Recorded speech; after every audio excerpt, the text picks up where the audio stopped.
Hey, what's already? Welcome back to News Toast, and seems like Microsoft just teased a major game reveal for actually this week. Yeah, it was already in a rumor mill as is, but this makes it feel like it's essentially been confirmed, and we're going to get into that today. This absolutely will be a massive announcement if all of this actually comes to fruition. Now, we also got a surprise outcome for the Switch 2, and maybe this is the new plan for third-party companies to overcome game keycards and the lack of excitement that fans have for really anything that uses them. First, though, I do want to thank my supporters on Patreon and on YouTube memberships. Thank you just so much for what you do, and you will receive this video through early access. Oh, by the way, go Birds. I mean, I cannot believe what I witnessed yesterday, but hey, we're here, and let's just go and get right into things, starting off with Silent Hill F. As I said last week, I really feel like this game has been going a bit under the radar, in part because it's a very different Silent Hill experience than what fans have come to expect from the series. You know, it's located in a brand new location, this time being in Japan, and there were some fans that felt like that was potentially world-breaking. Now, I didn't personally view it that way. I've actually been very optimistic about Silent Hill F. I thought it looked pretty good.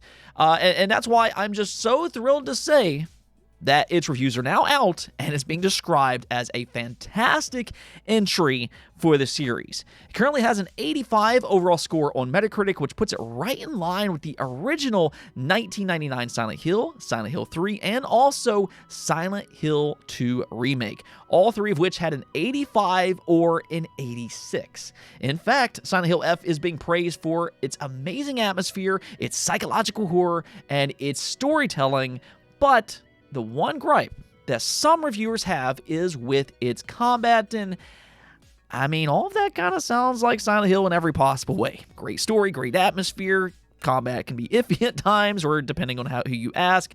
So the way I kind of look at this is that if you like the Silent Hill series, you can now rest assured this is a legitimate entry, and I mean, Konami's back.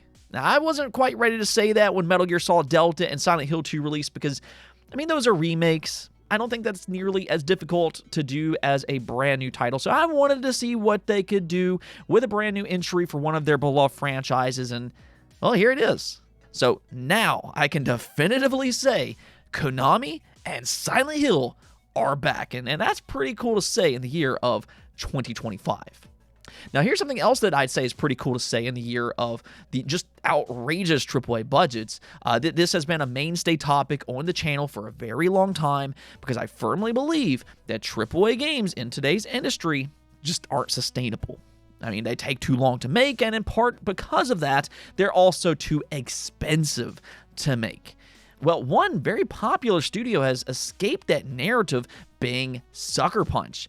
Yeah, the founder of Sucker Punch in a recent interview claimed that Ghost of Yotei's budget was actually very similar to Ghost of Tsushima, which reportedly was $60 million. Now, to be completely fair, similar doesn't mean the exact same, so Ghost of Yotei may still have cost a bit more, which, you know, that's to be expected given the cost of living and employment has increased since 2020. But as long as it's under $100 million, I mean, that is actually pretty great when you start to compare it to a lot of other AAA games. I mean, this is a lot more in line with what the industry should be shooting for. I mean, even in terms of development time, Sucker Punch did a pretty good job here. It took them about 4 to 5 years, depending on when they started development. Of course, they did an expansion for Tsushima, and they also did the director's cut, so it's not exactly easy to pinpoint exactly when they started development on Ghost of Yotei, but it does seem like the studio is pretty well managed, or at least in terms of their development time and also for budgetary reasons. Now, because of this, Ghost of Yotei has greatly increased its chances of success. Instead of having to sell 6, 7, 8 million copies for razor-thin profits like we see with a lot of modern games, they'll instead be able to sell 2 to 4 million, and that will still be deemed very successful internally because they kept their budget under control, unlike a lot of other studios. And I think one thing that this tells you is that, yes, you can make these big AAA games without necessarily breaking the bank. Now, speaking of success for AAA games, we got an update for Borderlands 4. According to Alinea Analytics, it's surpassed 2.5 million units sold, with more than half of its total sales coming from Steam alone. And I think the last part there is actually very interesting. Now, I've kind of alluded to this a few different times already, but PC gaming is definitely on the rise, and this is all happening whilst console gaming has been a little bit stagnant this generation. Now, that's not to say that console gaming hasn't had some success as well. If you look at the PlayStation 5, in terms of its units sold, it's been doing very, very well. But PC has definitely had a lot of momentum over the course of this generation, and you have to kind of wonder why all of this is actually happening. I mean, is there a chance, just a small chance, that some of this is because the rise of cost for console gaming? You know, we saw that last week with Xbox, and even last month with PlayStation. The price just keeps going up, and that's in addition to subscriptions to play online games, which PC gaming doesn't really have that same problem. So I guess what I'm trying to say here is that console gaming used to be viewed as the cheaper alternative. But this generation, that gap has decreased. And I wonder if that has played a part in more people moving over to PC gaming these past 5 years. I mean, Steam has also garnered a great reputation for its ecosystem, and that could be playing a part as well. But either which way, you know, big congrats to Borderlands 4. Now they just need to push some updates out for some, you know, better optimization. Okay, so let's go and talk about Xbox and their big announcement, which will be at this year's Tokyo Game Show. Xbox has their own broadcast on the 25th, which they've been doing this all generation long at TGS, but this year, it seems like they're going to bring a big first-party surprise. You know, typically they focus on third-party Japanese developed games at TGS, so this is not the norm for them.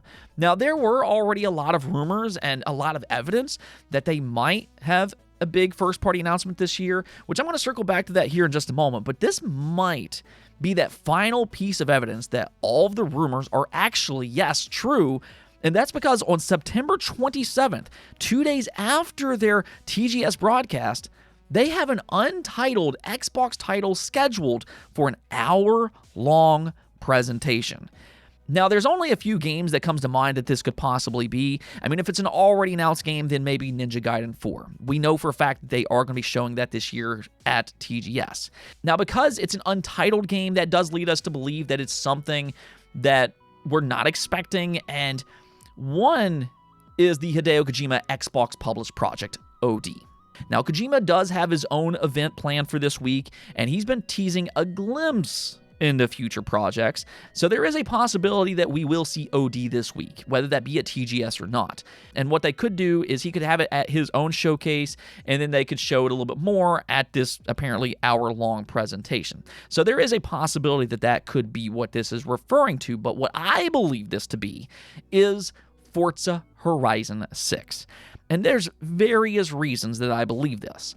One being my main reason is that late last month, an Australian car company that imports K-cars, which are made specifically for Japan, accidentally let it slip on their Instagram account that they are working with somebody who is shooting cars for the next Forza title. Now, to be completely fair, they didn't say that it was for Forza Horizon 6, but unless they were referring to a Forza Motorsports expansion, well, then the most obvious game that they were referring to would probably be for the next Forza Horizon, which is assumed to be releasing sometime next year in 2026. And just to add to that, they quickly had to take that post down because, yeah, they probably weren't supposed to post it in the first place. Either which way, though, even more so is that since then, various well-respected insiders have claimed that Forza Horizon 6 will be revealed at this year's Tokyo Game Show because the location is actually set in Japan. So TGS would make the perfect place to announce it. So I think with all of that in mind, I really believe that this 1 hour presentation will be for Forza Horizon 6. It'll likely be announced on the 25th at their broadcast, and then they'll have a deep dive into its gameplay later in the week. Now, however, even though its announcement will likely happen this week, I'm not ready to say that it will actually launch this year. My expectation is for 2026. I mean, who knows? Maybe they'll come out and surprise us all with a sooner than expected launch. I'd love that if that were to be true, but that's not really what I'm expecting. Either which way, though, Forza Horizon in Japan, that sounds pretty amazing. This has been an often requested location for the Forza Horizon series, and at least on paper, this could be pretty awesome. I mean, Playground Games has pretty consistently delivered some of the best racing games of all time. So for them to go over to a popular fan-requested location, that's, pretty exciting. Let me know what you all think about all this, though. Are you buying into this rumor or not? All right, now, one more thing before we go, and this is kind of a strange story, but also I think a very welcome one, given the circumstances. So what's happening here is that on Amazon UK, the Switch 2 version for Resident Evil 9 is being listed cheaper than it is on Xbox and on the PlayStation 5. It's being listed at £60 versus £70 for the other two consoles. Now, that probably means that unfortunately the Switch 2 version will be a game key card, which, I mean, I think is kind of to be expected by this point. I mean, pretty much every third-party game is a game key card, but at the same time, or at least so far, keycards haven't exactly been selling all that well. So if all of this turns out to be true and that this will actually be the final price for each edition, then this could mean one of two things. It could either mean that Capcom is pricing the Switch 2 version lower because of its graphical fidelity isn't quite on par with the other options. We've seen Capcom do similar things with the PlayStation 4 games versus PS5 games, so that's one possible explanation. Or the other is that they're making the Switch 2 version cheaper simply because it is, yes, a game key card, and they want to give it a better chance of success. I mean, it's difficult to say if that's what they're actually doing here, but I'll ask you all. If Game Key Cards offers cheaper prices for brand new games, would that change your opinion on them at all or not? For me, I'm going to go ahead and say no because I still want a true physical game. If it was a $70 true physical release for the Switch 2, that would make me more likely to buy it for the Switch 2 than a $60 game key card. But hey, that's just my opinion. Let me hear yours as well in the comments below. Anyways, though, that's going to be it for this episode. But until next time, make sure to subscribe, ring that bell, and peace out.